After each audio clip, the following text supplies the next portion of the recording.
পাই শুনছি বলে বাঘ বলে জঙ্গলের রাজা ভাই। দেখেন জঙ্গল রাজা হইলে ছোট একটা বান্দরের সাথে পারে না। দেখেন ছোট একটা বান্দর কিভাবে দেখেন দৌড় ফেরা যায়। আর ওইলা কিন্তু রাজা, জঙ্গলের রাজা, কিন্তু ও দেখে কিন্তু সব বুঝতে ডরায়।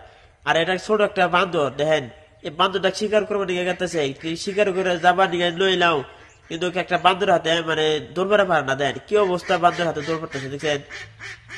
এত চেষ্টা করতেছে তবু কিন্তু বান্দরটা তো হারতেছে না। দেখেন কিরকম কোশিশ করতেছে, কিরকম দৌড় পারতেছে। দেখেন বান্দর বান্দরি, ওর নাম আসলে বান্দর তুছে না, বান্দর আসলে ওর নামে বান্দরি।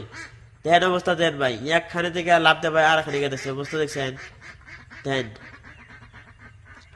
দেখেন অক জায়গায় দুই সমস্ত ডরায়, তথাপিও ও জীবন বাঁচানোর জন্য কত চেষ্টা করতেছে। দেখেন তা কিন্তু জঙ্গলের রাজা হইলে কিন্তু তার ধরা হারান না দেখছেন। দেখেন ছোট একটা বান্দর, দেখেন ধরবে নিয়ে কত চেষ্টা করছে। দেন শেষ শেষ আর ধরা হবো না সে। দেখছেন অবস্থা দেখছেন ভাই, জঙ্গলের রাজারও কাম নাই ভাই। দেখছেন দেখেন তাও আর ঘুরে ঘুরে চায়। দেন আমার দেখছেন দাঁত ভাই করে। দেন অবস্থা দেখছেন। দেখেন তা ঘুরে চায়, এই বেটা আয় এখন আয়, নিয়ে পারস নি দোমাসে আয়। বান্দর এলে ভাবতেছে মনে মনে করতেছে। দেখছেন অবস্থা।